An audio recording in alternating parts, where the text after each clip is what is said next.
별론가 봐요. 좀 더 연습하세요. 그래요. 예. 마찬가지로 비록 오늘 비가 와서 햇볕은 우리들에게 보이지 않는 것 같아요. 그렇지만 구름 사이로 햇볕은 분명히 하나님의 빛이 이 세상에 비추어지고 있어요. 왜냐하면 바깥이 환하거든요. 예. 우리들이 함께 이 시간에 옆에 있는 분들에게 또 함께 덕담을 하실 때에 혹 우리들의 마음 가운데 혹 우리들의 삶 가운데 어두움이 드리워져 있을지언정 그 어두움을 뚫고 우리들의 삶에 임하는 하나님의 은혜, 그 역경을 뚫고 우리들과 함께 하신 하나님의 사랑, 이 하나님의 사랑의 빛이 더욱더 충만하고 풍성하길 바랍니다 하는 마음으로 옆에 있는 분들에게 빛이 있으라 덕담하겠습니다. 빛이 있으라. 그래요. 예, 하나님의 빛이 충만해질 때에 우리들의 모든 어두움은 사라지게 될 줄로 믿습니다. 하나님의 빛이 충만할 때 우리들의 삶 가운데 진정한 의미의 행복이 풍성해지게 된다 하는 것이지요. 오늘은 부활절 5번째 주일이면서 또한 어린이 주일이기도 해요. 그런데 참 저는요, 이제 잘 아시는 분 계시겠습니다만은 설교 본문을 제가 임의로 잡진 않잖아요. 성서 일과를 따라서 이번 주간에는 어떤 성경을 읽었던가, 신앙의 선배들이 말이죠. 예, 이번 주간에는 어떤 성경을 읽었던가 이런 것들을 보면서 거기에 맞추어서 이제 설교를 한단 말씀이에요. 그런데 제가 이 시편 22편 말씀을 제가 묵상을 하면서 참 하나님 기가 막히시다 하는 생각을 했어요. 왜냐하면 본래 시편 22편은 대표적인 예수님의 순환시이거든요. 예, 그래서 우리들은 그냥 보통 22편 대해서 생각을 할 때 예수님의 순환, 예수님의 고난에 대해서만 이제 생각하는 그런 경향이 있었는데, 예, 우리 신앙의 선배들은 또한 그렇게 부활절 5번째 주일에 예수님의 순환에 대해서 생각을 했다라고 하는 것이죠. 그러면서 이제 오늘 본문의 말씀들을 이제 읽고 묵상들을 했었더라 하는 것입니다. 그런데 저는 이 본문에 있는 말씀을 읽으면서 도리어 어린이 주일과 기가 막히게 맞아떨어지는 하나님의 음성을 들을 수가 있었습니다. 해서 다 내게로 오라 라고 하는 순환시하고는 좀 어울리지 않을 것 같은 그런 제목이지만요. 다 내게로 오라 라고 하는 제목으로 함께 하나님의 말씀을 생각해 볼 수 있기를 바랍니다. 예수님께서는요, 이 땅의 모든 무겁고 수고하고 무거운 짐진 자들아 다 내게로 오라. 어떻게 해요? 내가 너희를 어떻게 한다고요? 쉬게 한단 말이에요. 쉬게 하는데 그냥 쉬게 하는 것이 아니라 편히 쉬게 한단 말이에요. 편히 쉬게. 그리고 또한 시편에서 또 뭐라고 말씀하시냐면 하나님께서는 그 사랑하시는 자에게 뭘 주셔요? 잠을 주신단 말이에요. 하나님께서 우리들의 마음속에 있는 온갖 무거운 고민거리들, 힘든 문제들, 역경들, 나로서 감당할 수 없는 여러 가지 시험거리들, 이런 것들 때문에 우리가 노심초사하면서 밤에 잠을 못 잘 때에 이것을 하나님께 내어 맡기면 하나님께서 우리들에게 밤에는 잠을 자고 낮에는 건강히 일어나서 활동하고, 이게 건강한 사람이잖아요. 이게 복된 사람이잖아요. 하나님께서 그렇게 그저 잠을 주신다라고 하는 것의 의미가 나로 하여금 막 누가 떠내어가도 모를 정도로 이렇게 깊은 잠을 자게 한다. 물론 그렇게도 이제 해석할 수도 있겠습니다만은 더 정확한 의미로는 우리들의 삶 가운데 안정을 허락하신다라고 하는 의미가 되는 것이죠. 얼마 전에도 우리 교인 가운데 한 분이 그런 말씀을 저한테 하시더란 말이에요. 목사님, 내가 교회 다니기 전에는 그렇게 울 일이 많았어요. 다 같이 한번 따라해 보실까요? 시작! 울 일이 많았다는 말이에요. 울 일이 그렇게 많았는데 교회 다니고 나니까 울 일이 없어지더라. 할렐루야! 예, 이게 바로 사랑하시는 자에게 뭘 주신 하나님의 은혜예요? 잠을 주신 하나님의 사랑이란 말씀. 수고하고 무거운 짐진 자들아 다 내게로 오라. 이 어린아이들이 내게 온 것을 막지 말아라. 왜냐하면 천국이 이들의 것이니라. 수고하고 무거운 짐진 자들에게 내가 복을 더해줄 것이고 그들에게 내가 잠을 더해줄 것이고 내가 그들의 삶 가운데 안정을 더해줄 것이다. 어린이 주일에 이렇듯 모든 사람들을 불러주시는 하나님의 은혜와 사랑이 우리들의 심령 가운데도 더욱더 충만할 수 있기를 주님의 이름으로 축원합니다. 우리나라에 있는 여러 가지 자랑스러운 전통이 있어요. 그것 가운데 하나가 뭐냐면 제가 외국의 언어에 정통한 사람이 아니기 때문에 오직 우리나라에만 있다라고는 말을 할 수 없겠습니다만은 우리나라가 가지고 보았을 때 참 자랑스러운 전통 가운데 하나가 뭐냐 하면 이 어린이라고 하는 단어예요. 예. 어린이라고 하는 단어는요, 실은 존칭이에요, 존칭. 우리가 선생님, 사장님, 목사님, 집사님, 권사님, 장로님 하는 것처럼 이게 존칭이잖아요. 그렇죠? 이런 것처럼 어린이라고 하는 말도 존칭이에요. 소파 망정환 선생이라고 하는 양반이 어린이라고 하는 말을 만들어낼 때에는 그런 존칭의 의미로 만들어냈던 말이 된 것이죠. 물론 우리나라에 아이라고 하는 말이 없지는 않습니다. 그렇죠? 하지만 아이라고 하는 말은 그냥 이렇게 평어예요. 예, 그냥 대상으로서 그냥 부르는 말, 아이란 말이죠. 그렇지만 예, 어린이 하게 되면 그를 높이는 말이다라고 하는 거예요. 왜냐하면 우리가 예전에 이제 흔히들 이제 사용하는 말을 보게 되면 이놈 저놈 하잖아요. 그렇죠? 이놈 저놈 할 때 그 놈 하는 거는 하대하는 거죠. 예, 나보다 낮은 사람을 부를 때 이놈 저놈 이런단 말씀이에요. 그렇잖아요? 예, 하지만은 나보다 대등한 사람이든가 나보다 높은 사람에 대해서 이야기를 할 때에는 그 사람 저 사람 이렇게 얘기하잖아요. 그렇죠? 이놈 저놈 하지 않고 이 사람 저 사람 이렇게 얘기한단 말이에요. 그랬을 때에 이 사람 저 사람이라고 하는 말에 옛날 말이 뭐냐면은 이 저이잖아요. 그렇죠? 그이가 이렇게 얘기를 한단 말이에요. 그 사람이 라고 얘기를 한 거고 적어도 그 사람 할 때 그이라고 할 때 그 사람은 나보다 낮은 사람은 아닌 거예요. 나랑 비슷한 사람이든가 나보다 높은 사람을 그 사람이 그이가 혹은 그분이 라고 얘기를 하는 거죠. 어린이라고 하는 말은 다시 말해서 어리신 분, 어린 이, 어린 그이 해서 어린이란 말이에요. 아직 나이가 어린 그 사람 해서 어린이라고 하는 말이 존칭이란 말이죠.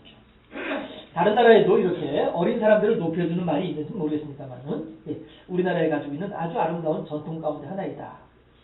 왜 그러느냐 하면 왜 이것이 아름다우냐 하면 사람들은 보통 인지상정이에요. 예.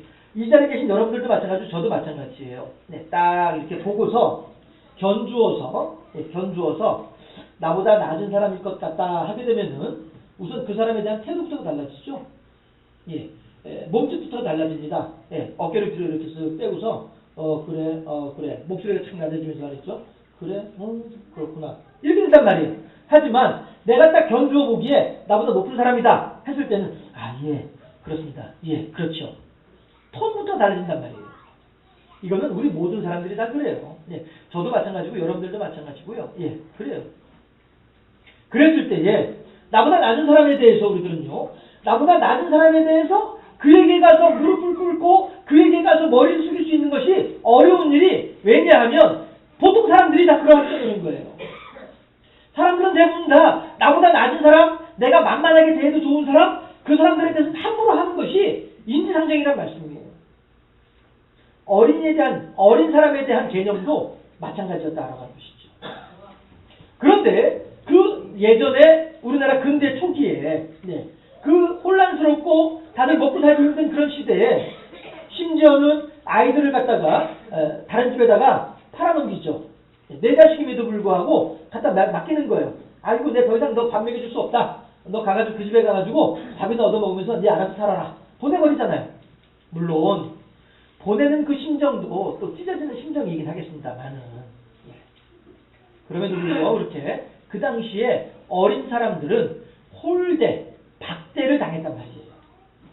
그런 시대 속에서, 그런 풍토 속에서, 소파 방정환 선생은 어린이라고 하는 말을 통해서 어린 사람들의 인격을 존대하고 어린 사람들의 그 삶의 존재 자체를 귀하게 여겼던 마음. 이 마음이 우리나라에 있는 아름다운 전통인데 오늘 본문 시편 22편 25절에서 29절까지 있는 말씀을 통해서도 하나님의 그런 마음을 알 수 있단 말이에요. 그러면 하나님께서 어린 사람을 귀하게 그냥 어린 사람이라고 하기보다는 약자들. 내가 함부로 해도 되고 내가 무시해버려도 되고 내가 외면해도 되고 내가 배척해도 되는 그 사람들. 우리들은 그렇게 함부로 대하고 우리들은 그렇게 별거 아닌 것으로 대하는 그 사람들임에도 불구하고 하나님께서는 어떻게 하냐. 너무나도 그들조차도 귀하게 여기시고 그들조차도 귀하게 생각하시더라 하는 거예요. 오늘 시편 20편 25절에 29절 말씀이 바로 그러한 하나님의 마음을 우리들에게 전달해주고 있다는 것입니다. 본문 25절 26절을 보실까요? 25절 26절 제가 합독해 드릴게요.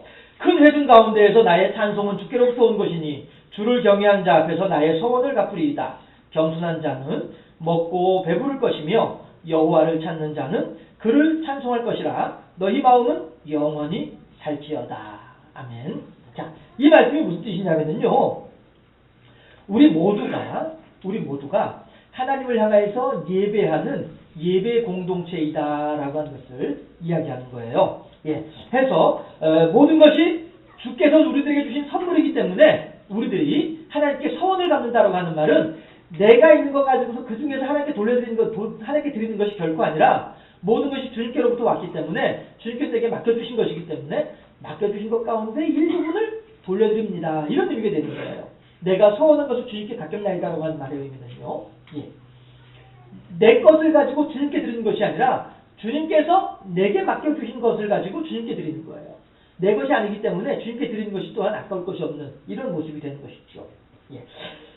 이 말은요, 하나님을 믿는다고 하는 우리들에게 있어서는 아주 중요한 말이에요. 왜냐하면 말씀드렸던 것처럼 내 것을 가지고 주님께 드리려고 하면 어려운 일이지만은 하나님이 내게 맡겨주신 것이기 때문에 돌려드리는 것이 어렵지 않다라고 하는 그 생각을 가진 것이죠. 넉넉하게 주시고 하나님께서는 우리들에게 기름을 쥐어 짜듯이 그렇게 우리들의 것을 내어놓으라고 말씀하신 분이 결코 아니고요, 우리들에게 넉넉하게 주시고 그 넉넉한 것들 가운데에서 일부분을 돌려다오라고 말씀하신 분이 하나님이시다 하는 것이죠. 주님께 드리는 시간, 주님께 드리는 마음, 주님께 드리는 몸, 주님께 드리는 헌신과 봉사, 내 것으로 드리는 것 결코 아니다는 거예요. 하나님께서 내게 맡겨주신 것 가운데 극히 일부분을 하나님께 돌려드리는 것이다. 그런 마음으로 우리가 하나님을 향하여서 나아갈 때에 이 사람들이야말로 참된 예배의 공동체이다 라고 하는 것이죠. 그렇게 하나님의 복된 삶의 주인공이 될 수 있겠다 하는 것입니다. 그런가 하면 26절 마지막에 영원히 살 것이다 라고 하는 말의 의미는요, 너희 마음은 영원히 살지어다 라고 말을 하고 있는데요, 이것은 그만큼 하나님께서 그렇게 하나님께 돌려드리는 예배 공동체로 세워졌을 때에 하나님께서 우리들에게 덧입혀주시는 분복의 풍성함, 하나님께서 우리들에게 되갚아주시는, 돌려드릴 때에 되갚아주시는 하나님의 분복의 풍성함을 우리들에게 이야기하는 말씀이 영원히 살지어다 라고 하는 말씀이 다는 것이죠. 그런가 하면 27절, 28절 말씀을 또 제가 공독해 드리도록 하겠습니다. 땅의 모든 끝이 여호와를 기억하고 돌아오며 모든 나라의 모든 족속이 주의 앞에 예배하리니 나라는 여호와의 것이요 여호와는 모든 나라의 주제심이로다. 아멘. 이게 무슨 얘기예요? 땅의 모든 끝, 땅의 모든 나라의 족속이라고 하는 말의 의미는요, 결국에는 이방인이라는 뜻이에요. 또한 하나님으로부터 죄로 말미암아서 멀어진 사람들이라는 뜻이에요. 하나님께서는요, 하나님 옆에 가까이 있는 사람들, 즉 하나님을 사랑하는 사람들, 하나님께 신앙이 좋은 사람들, 이런 사람들만 사랑하시는 하나님이 결코 아니고요, 멀리 있는 사람들까지도, 땅의 끝에 있는 사람들까지도, 하나님의 보좌로부터 땅의 끝에 가장 멀리 있는 사람들까지도 하나님께서는 귀하게 여겨주시고 그들을 사랑하여 주시고 그들을 용납하여 주신다라고 하는 것입니다. 멀리 있는 사람들은요, 나그네요 유랑하는 사람들이었다라고 하는 것입니다. 어디에서도 쉴 곳이 없는 사람들이고요. 아브라함과 이삭의 삶을 통해서 우리가 알 수 있는 것처럼 오죽했으면 자기 아내를 누이 동생이라고 속일까요? 이 사람이 내 아내요 라고 하면 그 사람들이 나를 죽이고 내 아내를 빼앗아갈 것이니까 어쩔 수 없이 이 사람이 내 아내요 라는 말을 못하고 내 누이 동생이요 라고 말을 하면서 그 생명을 부지할 수밖에 없을 만큼 그렇게 열악하고 그렇게 위험한 생활을 했던 사람들이 아브라함이요 이삭이요 야곱이었단 말이에요. 그렇게 하나님의 보좌로부터 멀리 떨어져 있는 사람들이 그렇게 하루하루 먹고 살기가 힘든 사람들이더라라고 하는 거예요. 어느 누구 하나 돌봐준 사람이 없고 어느 누구 하나 내 편 들어주는 사람이 없는 이런 연약한 사람들. 그 사람들은 왜 그렇게 연약해졌어요? 왜 그렇게 불리해졌어요? 죄를 지었기 때문에 그렇죠.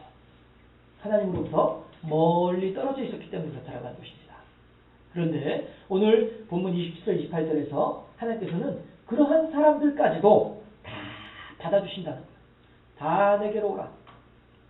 누구든지 내게로 오라. 하나님께서 하신 말씀이죠. 나의 가슴은 넓고도 넓어서 어느 누가 온다 할지라도 다 받아줄 수 있으니 다 내게로 오라. 하나님께서 하신 말씀. 이방인들까지도 다 내게로 오라. 그가 무도한 죄인들까지도 다 내게로 오라. 아이고 하나님이시여 하나님이시여 내가 대체 이래가지고 내가 이 모습을 가지고 이 큰 죄를 가지고 내가 어떻게 하나님 앞에 설 수 있습니까? 하고 부끄러워서 내가 하나님 못 가요. 아니야 내게로 오면 된다. 말씀하신 분이 하나님이시라는 거죠. 레미제라블이라고 하는 소설이 있습니다. 우리가 잘 알고 있는 분들도 계시겠습니다만은 조카들 굶고 있는 조카들을 위해서 빵 한 개를 훔쳤다가 감옥에 갇히게 되었어요. 감옥에 갇힌 상태에서도 여전히 형수와 조카들이 걱정이 되어가지고 탈옥을 시도하다가 보니까 10몇 년을 거의 20년 가까이를 감옥에서 지낼 수밖에 없었던 그런 레미제라블 장발장이라고 하는 한 사람이 있었습니다. 이 사람의 마음속에는 이제 온갖 사회에 대한 불신과 불만만이 가득한 그러한 사람이었었어요. 추록을 했음에도 불구하고 이제 그 형기를 다 마치고 감옥에서 나왔음에도 불구하고 어느 곳에 가든지 그곳의 경찰서에서 내가 여기 왔습니다. 신고를 해야만 하는 그런 요시찰 인물이 되어져 있었어요. 그만큼 이 사람은 사회에 대한 불평과 불만이 가득했던 사람이었고요. 그런데 이 사람이 하루는 나그네로서 어느 누구도 그 사람을 받아주지 아니하는데 신부가 살고 있는 사제관의 문을 두드렸어요. 그랬더니 미구엘 신부라고 하는 사람이 이 장발장을 반갑게 맞아들였죠. 그리고서는 같이 식탁에 앉아서 밥을 먹어요. 밥을 먹으면서 하는 말이 이 말을 해요. 뭐라고 하냐면은 이건 이제 미구엘 신부가 이 장발장에게 하는 말이에요. 뭐라고 얘기하냐면은 당신이 누구인가를 나에게 얘기하지 않아도 됩니다. 여기는 내 집이 아니라 하나님의 집이기 때문에 그렇습니다. 이 집의 문은 들어오는 사람의 이름을 묻지 않습니다. 다만 마음에 아픔이 있는지만을 묻습니다. 당신이 괴롭고 배고프고 목이 마르다면 당신은 환영받습니다. 그러나 내가 당신을 나의 집으로 받아들이라고 생각하면 내가 당신을 나의 집으로 받아들였다라고 생각을 하면 그거는 잘못된 생각입니다. 왜냐하면 여기에 있는 누구나 안식처를 필요로 하는 사람 외에는 그 누구도 이 집의 주인이 아닙니다. 그러니까 안식하고 싶고 쉬고 싶고 어렵고 힘든 사람들이 이 집의 주인이다라고 미구엘 신부가 얘기를 하는 거죠. 그렇기 때문에 여기 있는 모든 것은 당신의 것입니다. 당신의 것이다. 여기 있는 것이 다 당신의 것인데 내가 무엇 때문에 당신의 이름이 무엇인가를 물어볼 필요가 뭐가 있겠습니까? 라고 이렇게 이야기를 해요. 그러면서 하는 얘기가 당신이 말하기 전부터 나는 당신의 이름을 알고 있었습니다. 라고 그렇게 이야기하니까 사내가 장발장이 깜짝 놀라는 거예요. 왜냐하면 지금 자기가 감옥에서 나온 사람이다라고 하는 경찰들이 지금 지켜보고 있는 사람이다라고 하는 말을 하지 않았거든요. 신분을 속였었거든요. 그런데 당신이 누구인지를 안다고 하니까 깜짝 놀랄 수밖에 없죠. 그랬는데 그때 미구엘 신부가 하는 말이 당신은 나의 형제입니다. 라고 그렇게 얘기를 합니다. 당신은 나의 형제입니다. 그러면서 미구엘 신부가 이 장발장의 옆으로 와가지고 속삭이듯이 하는 말이 이 말이 왜 속삭이냐 하면 옆에 있는 일 도와주는 사람들 있잖아요. 식모 같은 이런 사람들이 옆에 있었잖아요. 그러니까 몰래 이제 와서 장발장만 들을 수 있도록 얘기를 해주는데 무슨 얘기를 해주냐면요. 잊지 마세요. 절대로 잊어서는 안 됩니다. 뭘 잊지 말라고 하는가? 뒤에 나오는 말이죠. 이 은식기들은 올바른 사람이 되기 위해서 사용하겠다고 내게 약속한 증거입니다. 이게 무슨 얘기예요? 이 은식기들은 올바른 사람이 되기 위해서 사용하겠다고 당신이 내게 약속한 증거입니다. 이 말은 무슨 얘기냐면은 이 은식기 당신이 가지고 가가지고 당신 마음대로 이걸 미천 삼아서 이렇게 생활하는 이런 사람이 되도록 하라라고 하는 그러한 미구엘 신부의 이 장발장을 위한 배려의 말이었다라고 하는 것이죠. 그런데도 불구하고 이 장발장은 이 말이 무슨 말인지 잘 못 알아듣는 거예요. 그러니까 그저 우두커니 서 있기만 했다라고 얘기를 하는 거죠. 그런데 이제 그 뒤에 있는 내용은 이제 이제 읽을 필요 없이 그냥 계속하도록 하죠. 그랬는데 이 장발장은 미구엘 신부의 말을 제대로 알아듣지 못했기 때문에 어느 누구 하나 나에게 선을 베풀어준 사람이 없었고 어느 누구 하나 나에게 자비를 베풀어준 사람이 없었기 때문에 미구엘 신부가 이 은식기들은 당신이 앞으로 개과천선하고 훌륭하게 살아갈 수 있는 좋은 미천이 될 것입니다 라고 하는 말을, 그러니까 당신 가지고 가세요 라고 하는 말임에도 불구하고 이 말을 무슨 말인지 못 알아듣고 사람들이 다 밤에 잠을 또 자는 동안에 몰래 그 은식기 2개를 가방에서 챙겨가지고 나오는 거예요. 그랬다가 이것이 어떻게 해요? 떡하니 경찰에게 적발이 됐죠. 체포가 됐죠. 그래가지고 너 보아하니 옷차림은 남루하고 상거지인데 어떻게 이렇게 비싼 물건을 네가 가지고 있냐? 너 이거 훔쳤지? 그제서야 장발장이 하는 말이 아니에요. 내가 훔치긴 왜 훔쳐요? 미구엘 신부님이 나한테 주신 겁니다. 이렇게 얘기했단 말이에요. 그랬더니 경찰들이 안 되겠다. 확인해보자. 하고서 그 한밤중에 미구엘 신부의 집으로 찾아가는 거예요. 그랬더니 미구엘 신부가 하는 말이 아이고 무슨 말씀이세요? 이거 내가 분명히 이 사람에게 주었는데 은식기 2개, 접시 2개 내가 이 사람에게 주었는데 그러면서 하는 얘기가 그런데 여보게 이건 왜 안 가지고 갔나? 촛대까지. 촛대까지 2개 챙겨가지고 와가지고 이것도 내가 자네한테 주었잖아. 왜 이건 두고서 그냥 갔어? 얼른 가져가. 이래버리니까 경찰들이 더 이상 장발장에게 도둑이라고 하는 혐의를 씌울 수가 없게 되잖아요.